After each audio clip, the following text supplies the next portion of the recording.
Rhetoric's Aviation in Hyannis adds service to Nantucket. Early voting begins next week, and we find out what's on the agenda for tonight's Town Council meeting. All of that on this episode of Barnstable Today. It's Thursday, October 20th, 2016. I'm Sarah Mantle.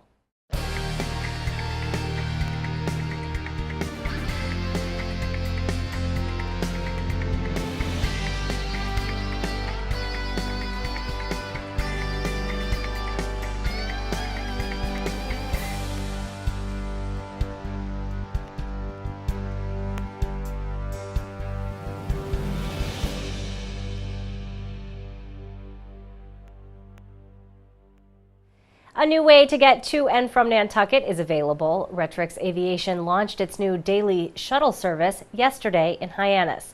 The shuttle will provide daily service between Barnstable Municipal Airport and Nantucket Memorial Airport. A special opening ceremony was held yesterday. For the November 8th general election, the first choice you'll make is which day to vote. The town of Barnstable is offering early voting this year. You can vote early at Barnstable Town Hall weekdays during normal business hours from Monday, October 24th through November 3rd. There are also extended hours Saturday, October 29th from 8 a.m. until 2 p.m. That's at the Barnstable Police Station. Now let's find out what's on the agenda for tonight's Town Council meeting with Town Council President Jessica Rapcressetti. Tell us a little bit about what's on the agenda for tonight's meeting. We have, after Town Manager Communications, and I believe Mr. Ells is going to, I told him he could take an extended period of time, so he's going to have some presentations to the Council, or updates, I should say. So, and after that, we would have Anastasia Karplus from Science Wares, who will be speaking on the benefits of an aquaculture program. They're an engineering firm out of Falmouth that has assisted Falmouth in by way of grant projects with regard to aquaculture. And I think recently Little Pond in Falmouth is a test site for that. So she's going to come and offer her thoughts on that. She did a presentation before Water Resource Advisory Committee recently. So at request of a council who serves on that committee, she's going to make that similar one to the council. Wonderful. Always good to hear what other towns are doing and sort of get some expertise and see what's working in other areas. Absolutely. Yes. Share our ideas and our solutions. Want to talk to you too. We're starting off with old business. What is first up on the agenda?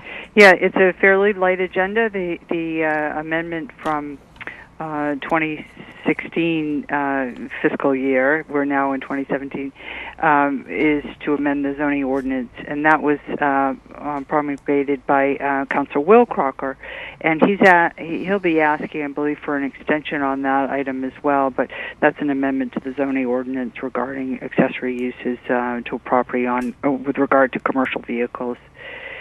So we won't be taking any public comment on that item.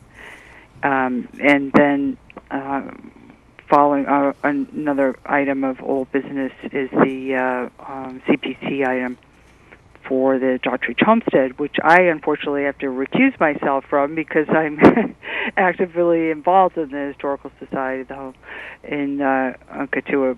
The Dottridge Homestead is looking to do phase 2 of a building project on there, on 19th century building.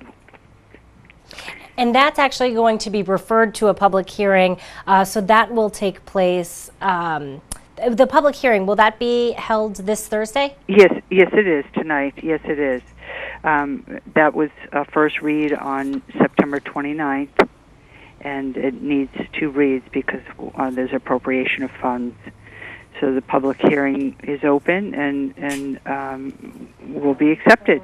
And Vice President Steinhilber will be conducting that portion of the meeting. And then let me ask you this question. So there will not be a vote on that then. So first the public hearing and then it'll come before the council again? No. Okay, so there will be a vote. This is the public hearing and it needs a roll call vote, and that will be taken tonight. Wonderful. It needs 2 readings. The first read is reading it into the record and kind of alerting the public. And then the second is where there's And at the first and second, you can have public hearing. You can open the public hearing, which is traditionally done, and then continue it to the second hearing. Always opportunities for residents to there weigh in. There actually are two, but this is the second one in that appropriation. Yeah, so important. So we will be acting on that tonight.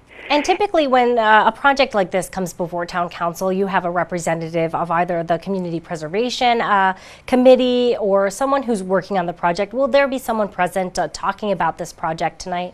Yeah, traditionally, the chairman of Community Preservation, who at this moment is Lindsay Council, comes before the council and gives the background and rationale on this, because in order for the council to vote on community preservation funds, it first has to be voted on by the committee, and then they make recommendations. So we always like to hear what they have to say and how their vote took place, and then anyone from the public can discuss and ask questions. And usually there's, I would say, the current president of the board, and that's Vicky Vieira, will be attending. I assume I'll be leaving the DS though because of my involvement with the society. I'm past president and currently involved in consultation with the society, the historical society. For everyone watching too, when you recuse yourself, you're just making sure you're making sure there's no impropriety there, making sure you don't weigh the vote in any way, or since you have a personal connection, that oftentimes happens, and I think that is why that's built in there. And that's right. For you to take advantage of. Yep. But I could, if I wanted to, I suppose, put on my other hat and go down into public comment and plead for it. But I don't think I will be doing that.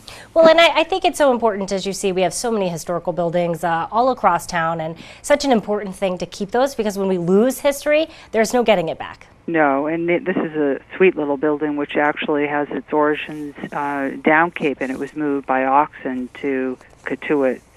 And served as a home. So there's quite a bit of history there, and it's fortunate that the community preservation has funds to be able to keep up these gems of history. Now, do you know anything about how the community preservation funds work, where the money comes from? It comes from a surcharge on real estate taxes. So it's a 3%, I believe, and it goes into a pool of money, and it gets divided equally in thirds between historical, housing, and open space recreation. Yeah, an important thing on all levels there. Well, Absolutely. Thank you. Is there anything else you want to let us know? Well, no, we have a couple of items under new business and appointments, which we always appreciate. There's library committee and upcoming planning board, and then there's a authorization of excess of 3-year contract with regards to the school transportation.